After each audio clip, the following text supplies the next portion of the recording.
Programme ছিল, সেখানে আমি বলেছিলাম যে আমাদের এই যে ডেন্টালের যে বাইট রেকর্ডিং এ কত বড় ইম্পর্টেন্ট। কোনো একটা রেপ কেসের ঘটনায় ঘটে, সেখানে সেই বাইটের যদি আমরা ইমপ্রেশন দিই, ডেন্টিস্ট্রি কোন জায়গায় গেছে, সেই ইমপ্রেশন নিয়ে সেই যে নাকি ভিকটিম থেকে নিয়ে আর যে একিউজ তার বাইট মিলিয়ে, এটা কিন্তু এখন সুপ্রিম কোর্টও সেটাকে মান্যতা দেয়। উই আর অল লাকি, এবং এর জন্য যে ট্রেনিং দরকার ফরেনসিক ওডোন্টোলজি ইজ ভেরি ইম্পর্টেন্ট।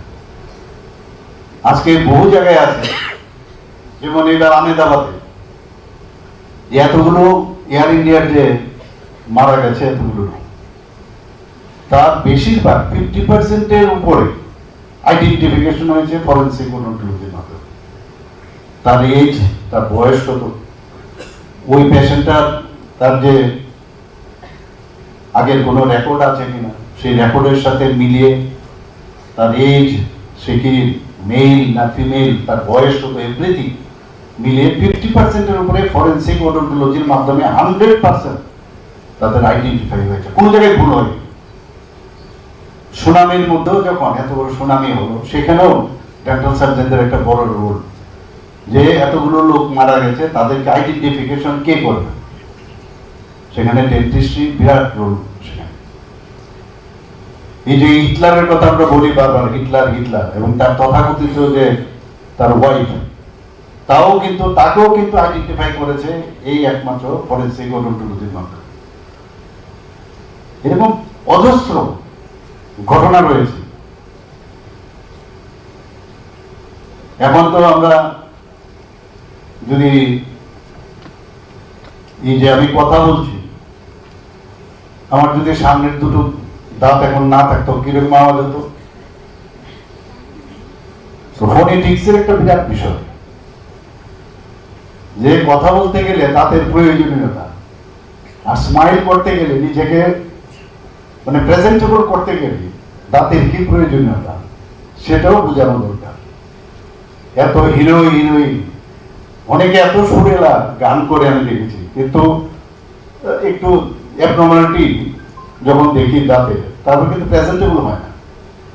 এরকম অনেক আছে।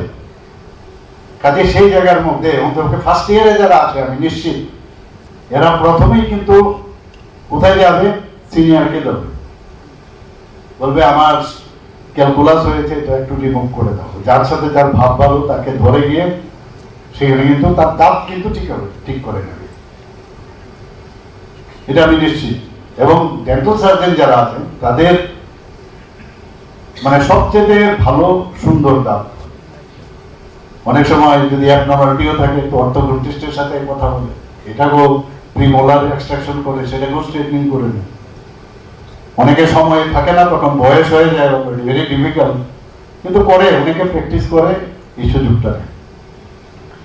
নিজেও করা, নিজেও জানা, নিজেও মানে অন্যদেরকেও পথ দেখা।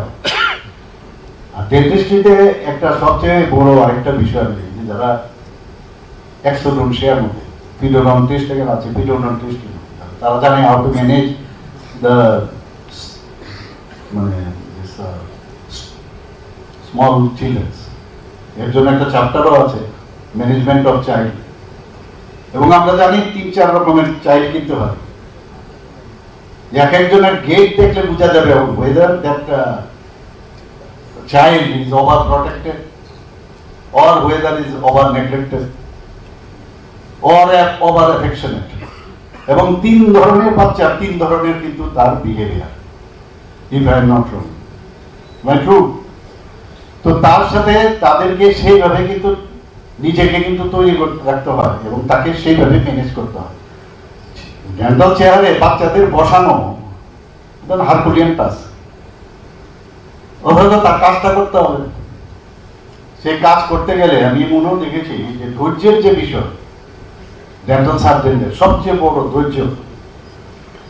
আমার নিজের ব্যক্তিগত জীবনে আমি দেখেছি এরকম অনেক, আমি তাকিয়ে থাকতাম, এরা তো ধৈর্য কেন, একবারও দেখলাম না ওর কোনো জায়গার মধ্যে ইমপেশেন্ট হবে।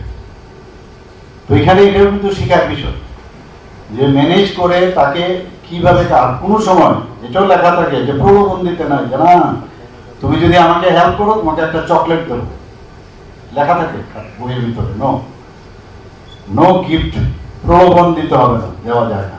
কারণ তার জন্য এটাও কিন্তু একটা, এটা ব্যক্তিগত মানে ফ্যামিলির লাইফেও কিন্তু এটা ইম্পর্টেন্ট, যে তুমি এটা দিলে তোমাকে এটা দেবো। একদিকে ডেন্টাল ট্রিটমেন্ট করলে আবার তুমি তাকে চকলেট দিয়ে আবার পরের দিন দাঁত খারাপ করে আসবে, তো এটা তো হওয়া বাঞ্ছনীয় না। তো ডেন্টিস্ট্রি এবং ওরাল ক্যাভিটি নিয়ে আমরা অনেক কথা বলি। এখন এই ডেন্টিস্ট্রি থেকে আজকে যদি স্কোয়ামাস সেল কার্সিনোমার কেস আমরা প্রচুর পাই, সেখান থেকে আমরা যদি একটু যাই তো চলে যাবে নেকে।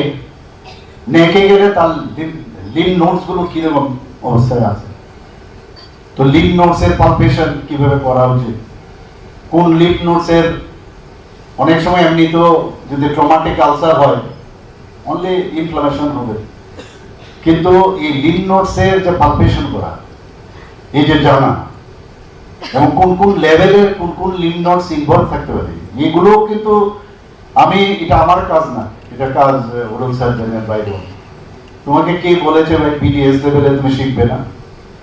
তোমার শিখতেও সুবিধা কি, কে জানে তুমি কি হবে না হবে। তো এতে করে এই যে মানে ক্লিনিক্যাল আইটা কিন্তু অনেক বেশি স্ট্রং হয়, অনেক বেশি স্ট্রং হয়। সেখানে তার উপর ভিত্তি করে আমরা আমাদের ডায়াগনোসিস কিন্তু আমরা করতে পারি, এবং ইমিডিয়েটলি যেখানে যাকে পাঠানো সেখানে পাঠানো উচিত। এরকম